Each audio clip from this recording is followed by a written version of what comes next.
최근에 굉장히 이슈가 좀 되고 있는 내용이 있는데요. 4월 17일부터 다주택자 지금 17,000가구의 주택담보대출 만기 연장이 막힐 수도 있을 것 같습니다. 금액으로만 따져도요, 이게 4조 원이 넘는 엄청나게 큰 금액입니다. 집 살 때 우리가 이제 뭐 대출이 막힌다 이런 얘기는 우리가 사실 좀 많이 들어봤잖아요. 그런데 이번에는 차원이 좀 다릅니다. 이미 받아놓은 대출도 만기가 오면은 더 이상 연장이 안 되는 겁니다. 그리고 여기서 또 끝이 아니죠. 5월 9일에는 다주택자 양도세 중과 유예까지 지금 끝나게 될 예정이죠. 4월에 한 번, 5월에 또 한 번, 기간으로 따지면 한 달 사이에 두 방을 지금 얻어맞는 거죠. 그래서 오늘은 이 더블 펀치가 부동산 시장에 어떠한 변화를 만들 수 있는지 정리해 보도록 하겠습니다. 그러면 이 전과 이 이후가 뭐가 다른지에 대해서 설명을 좀 드려보도록 하겠습니다. 먼저 규제 대상은요, 이 전까지는 신규 대출에 대해서만 제한을 했습니다. 그런데 이번에는 다주택자, 이미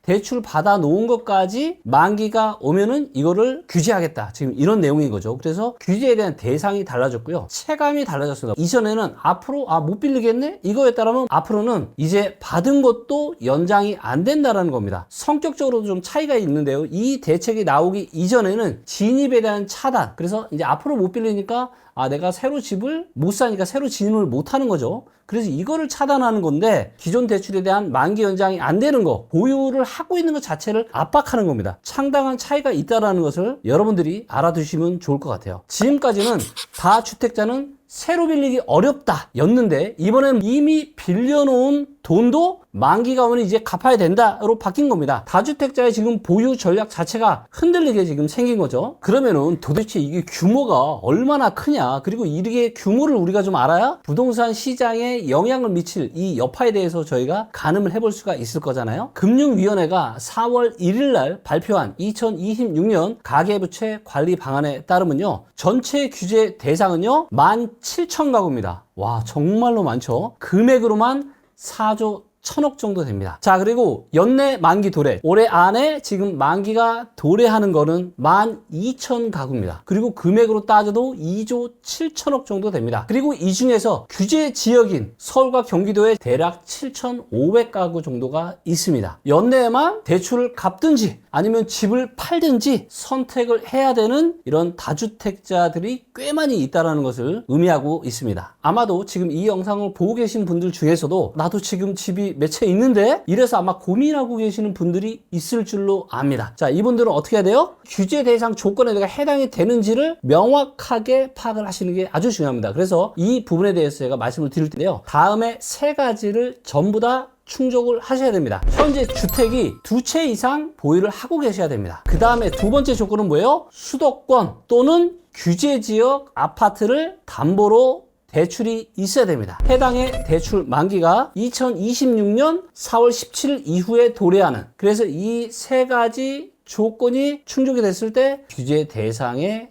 해당이 되는 겁니다. 그런데 여기서 끝이 아니죠. 5월 9일에 지금 또 하나가 터집니다. 2022년부터 유예돼 왔던 다주택자 양도소득세 중과 유예가 이제 끝나는 거죠. 양도세율, 이거는 5월 9일 이전에는 일반 세율이 적용이 되는데, 이제는 뭐요? 중과세율이 적용이 되잖아요. 그래서 중과세율이라는 건 뭡니까? 원래 기본적으로 부과되는 일반 세율, 기본 세율에다가 20에서 30%의 중과세가 붙는 거예요. 생각을 해보세요. 이 세 가지 조건에 나는 충족이 돼서 대출의 만기가 돌아오면 집을 팔아야 될 거 아니에요. 근데 집을 팔았을 때 5월 9일 이전까지는 양도세가 일반 과세인데 앞으로는 중과세를 내게 생겼다라는 겁니다. 거기에 또 이 이전까지는 장기보유 특별공제, 이것도 적용이 가능했는데 5월 10일부터는 장기보유 특별공제도 적용이 불가능하다는 겁니다. 이 주택자가 조정 대상 지역의 주택을 팔 경우에 5월 9일까지 팔면은 일반 세율에다가 장기보유 특별 공제까지 적용이 됐습니다. 그래서 빨리 팔아야 되는 거예요. 그런데 5월 10일부터 팔면은 기본 세율의 20%나 많게는 30% 정도 가산이 되면서 장기보유 특별 공제도 제외가 되는 겁니다. 양도세가 폭탄을 맞는 거죠. 그래서 이 세금 차이가 최소 수천만 원에서 많게는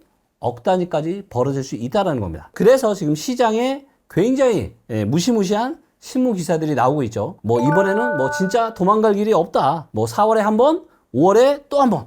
다주택자 지금 발목 잡는 엄청난 핵폭탄이 2개가 있다. 이런 이야기 지금 나오고 있죠. 이 영상을 보고 계신 여러분들이 느껴야 되시는 거 뭐냐? 이제는 대출도 만기 연장 불가고 양도세 중과도 복원이 되고 장기 보유 특별공제도 안 된다. 한 달 사이에 2가지가 동시에 조여는 엄청난 구조라는 겁니다. 제가 이 정도 얘기하니까 아마 지금 막 심장이 덜컹 하시는 분들이 있을 수도 있는데요. 지금부터의 내용이 아주 중요합니다. 모든 다주택자가 똑같지 않다라는 겁니다. 예외가 있다라고 하는 겁니다. 예외가 있기 때문에 지금 뭐 17,000가구 전부 다 금매로 나오는 거 아니냐? 그래서 부동산 시장 또 박살나는 거 아니냐? 또 이럴 수도 있는데 그렇지는 않습니다. 세입자가 만약에 있다. 4월 1일 기준으로 유효한 임대차 계약이 있고 임차인이 실거주를 하고 있다. 임대차 종료일까지 연장이 허용이 됩니다. 그리고 4월 16일까지 묵시적으로 갱신이 된 계약이다. 계약이 종료 때까지 또 허용이 됩니다. 유예가 되는 거예요. 4월 1일 이후 4개월 이내에 8월 1일 이내에 종료가 된다. 그러면서 계약갱신 청구권을 행사한다. 이럴 경우에도 계약갱신 종료까지 허용이 됩니다. 이 3가지 경우 전부 다 유예가 가능하다라는 겁니다. 4월 1일 이후부터 4개월 이내에 종료니까 7월 말이죠. 그리고 여기서 계약갱신권을 행사하면 2년이죠. 그래서 최대 2028년 7월 말까지 허용이 될 수가 있는 겁니다. 그래서 쉽게 말씀드리면 모든 다주택자들이 공포에 빠질 필요는 없다. 당장은 전세가 낀 집은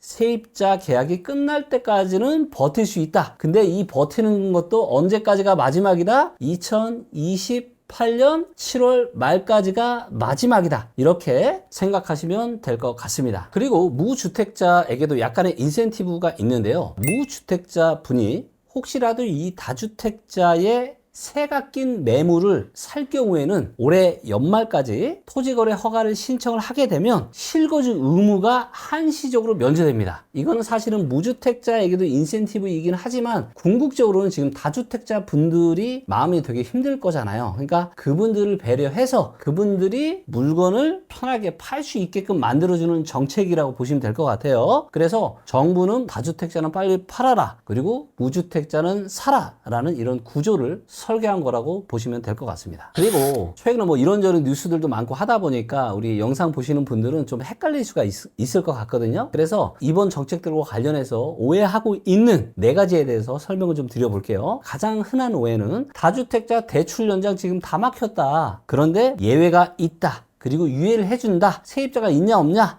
이거의 여부에 따라 다르죠. 2번째 흔한 오해는 또 뭐냐? 이 정책들 때문에 금매가 지금 17,000가구가 지금 있으니까 대량으로 쏟아진다. 하지만 뭐예요? 그렇지 않다라는 겁니다. 예외가 있고 유예도 있기 때문에 그래서 선택적으로 매물이 증가를 하겠다. 라고 보는 게 좀 더 현실적이지 않을까 싶습니다. 그리고 또 이것 때문에 뭐 집값이 뭐 바로 폭락한다. 또 이런 오해가 있을 수 있는데요. 일단은 뭐 이것 때문에 집값이 바로 폭락한다? 저는 그럴 가능성은 그렇게 많지 않다고 봅니다. 이것보다는 어떤 매물의 흐름과 심리에 대한 변화가 좀 나타날 수 있다. 그리고 지금 무엇보다 주식시장이 너무 좋기 때문에 집값이 이렇게 폭락으로 이어지기는 정말 쉽지 않은 그런 경제 상황인 것 같습니다. 그리고 이제 마지막 4번째 오해가 뭐냐?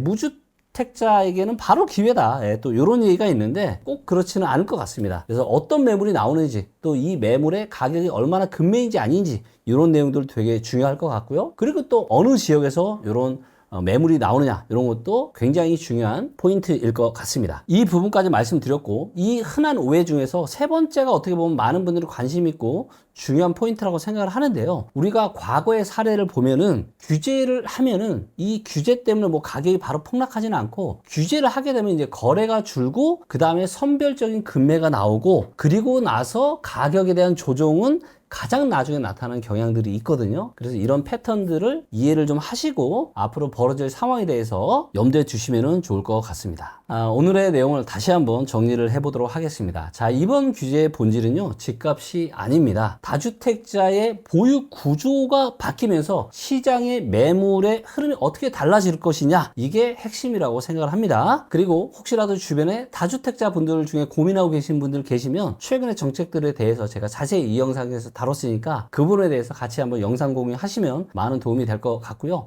또 이 영상을 보신 여러분들의 생각을 또 댓글로 달아주시면 좋을 것 같습니다. 오늘 내용은 여기까지이고요. 다음에 또 좋은 영상으로 찾아뵙도록 하겠습니다. 감사합니다. 지금 가격은 의미 없습니다. 진짜 중요한 건 2년 뒤 우리 동네 아파트 가격입니다. 지금 바로 리치고 앱에서 확인하세요.